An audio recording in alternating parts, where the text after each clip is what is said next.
Yet again, another video. It's a bit laggy, don't worry about that. But we're going to be exploring Chapter 4, Season 2, Oathbound. And if you're standing in the middle, you can see everything. I will tell you... Oh, good God. I had started running deeply out of ideas because I had gotten so bored in making maps because it's just the same thing over and over again. Make a map, add in the areas, the nature, the NPCs if there are any, and then just sort of stop there. So I actually sort of gave up halfway through. Like, Nightshade Nexus is a good example. Same with Sandy Shoreline. In fact, you can see Sandy Shoreline is just like a singular shitty place and then just a rock. The only ones that are actually good are Fragile Farm, Creaking Crates, maybe Cradle Castle, Volcanic Valley, because that's just fucking simple, and Regal Reach Around. Okay, let's get into those. First up, for those who...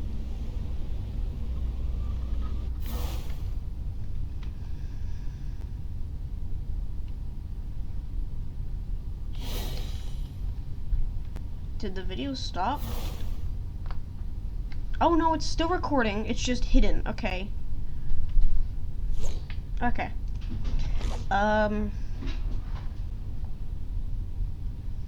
It is really laggy. Okay, so for those who don't... I'm tweaking. For those who don't know, this is the main storyline thing that we're going around. It's the shard. For some reason I haven't named this the shard, I've just called it what the glass piece is, but whatever. Anyways, moving on.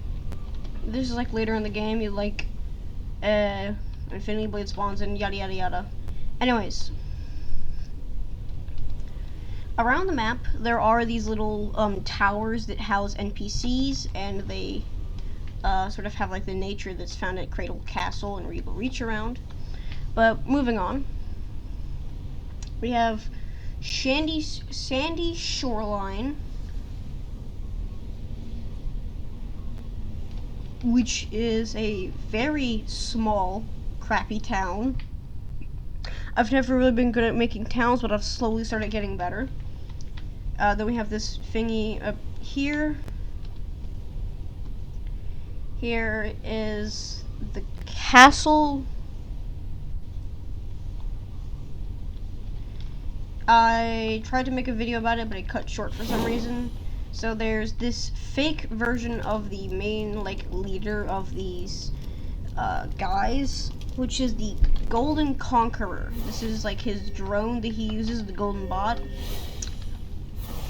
This is like the thing that they sort of worship. It's like this thing that brought them here. Anyways, let's move on to Fragile Farms, where we have a friend. We'll worry about him later. I cannot move. I'm fucking tired of it. And it was a very little farm. Like, there was some stacks that had like hay inside of it, and there's like a barn and a house, and like this is a capture point and whatever. But the pipeline that was leading to this this white crystal that was in the water sort of exploded. So now, yeah, it's sort of that.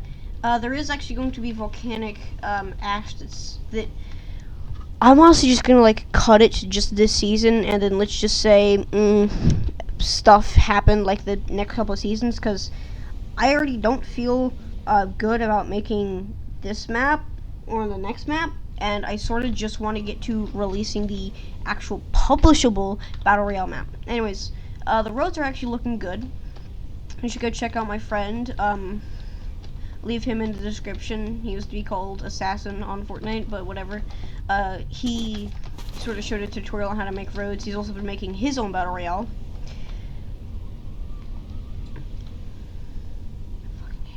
The castle is just the castle from Chapter 4, Season 1. just with like slight modifications, like this waterfall out back. Creek and Crates is a small location. It has more stuff linked to that robot guy, which we'll leave alone for now. There is a barge that's also linked to the my friend who made those robot guy that made that robot guy. Nightshade Nexus has mostly prefabs. Like prefab, that big building technically counts as a prefab, I guess. It's just one large prop though. Prefab. So 4 prefabs out of the 7 buildings.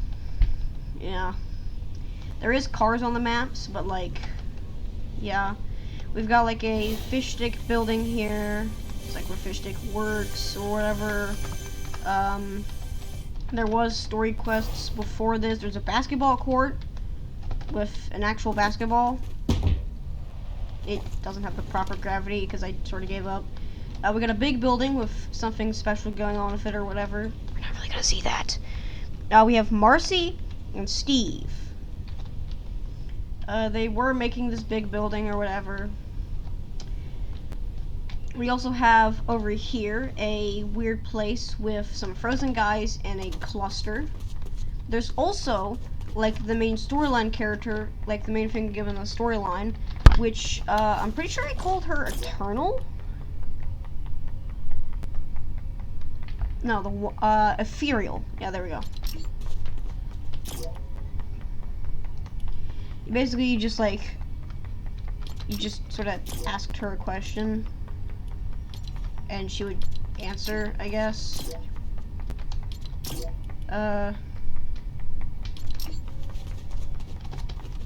Then we have Volcanic Valley, which is a volcano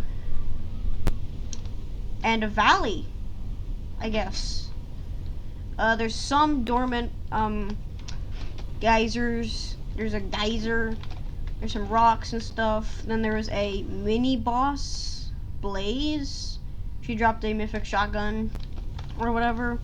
Lava pool. The damage zone is just for if a car drops in it, you're fine, basically. You can be blasted up, so that's cool. We have, I think besides the mini, like, besides that house over there with Ethereal, and, like, a campsite over here, I think, and, like, the towers around the map, this is really the only, like, story-building landmark, but even then, there's, like, nothing going on with it. It's just like some random ass plane crashed, and then I just added in like a bunch of chapter 6 season 2 heist items. Like here's the laser pistol, here's one of the bags from chapter 4, there's the recon scanner, we ignore that, there's the collateral AR, a couple of collateral ARs, there's this.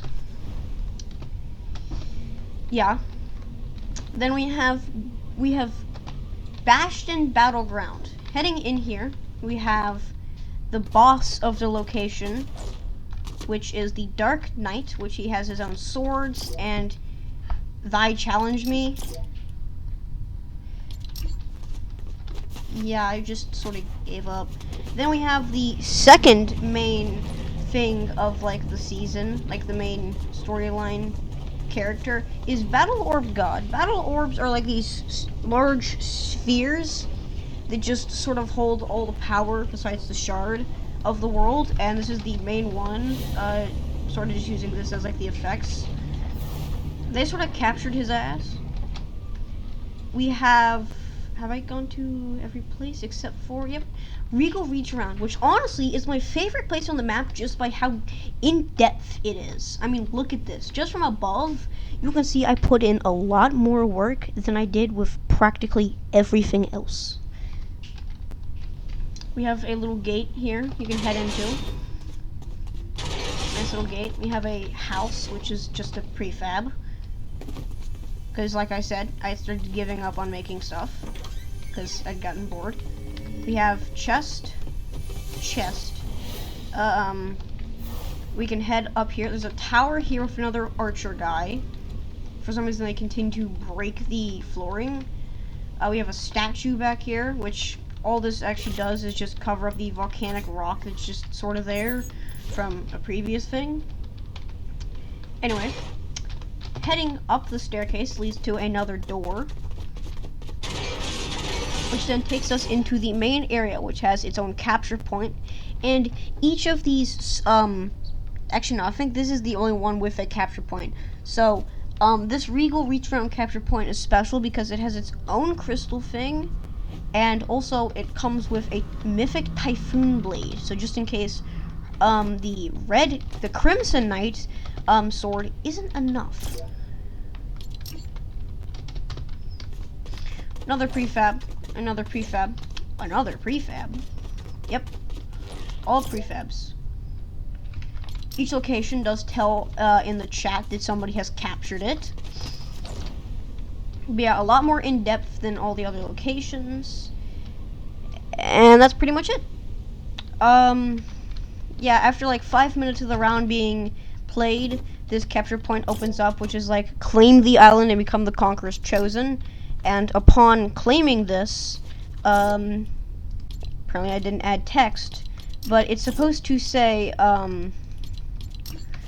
rule over all, basically. So, yeah.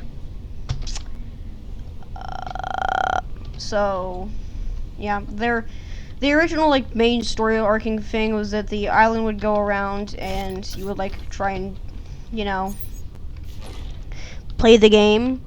And then after a certain time of, like, all this stuff happening, these ground points, sort of just break open and spit, lava because there's a volcano. Yeah. And then, like, the last season was just, like, the entire island is, like, mainly engulfed in flames and whatever. But yeah, like I said, not really gonna happen because, one, I'm already bored of this map, basically. I did have, like, a whole thing of, like, it's gonna be the first Battle Royale map of mine that does not change islands every couple of seasons, and technically, it didn't.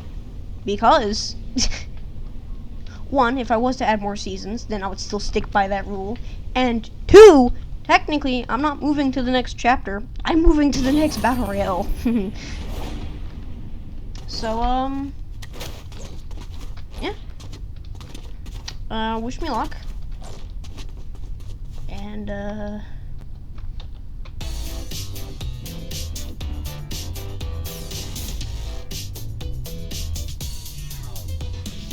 go check out the Discord, where we will post stuff. It's currently under construction as of this video being released. It'll even say that in the description. So yeah. Come check it out, I guess. I'm also going to be uploading the loot pools for each of the season. So, that's something I didn't explain in the previous video talking about the Discord. But yeah, I'm going to be, saying of the loot pool for like each season, so that way you know what to expect, what not to expect, and also so I don't fuck up accidentally adding in the wrong things on accident, because I've consistently added in an item that just wasn't added in any other stage of like the loot pool. So this will hopefully help me keep organized. So yeah. Also, a special thing about my Battle Royale is that the chests I use are empty, which means if you open them, they're empty. So that's why I have to have a custom loot pool. These chests are perfect for custom loot pools because they're just empty.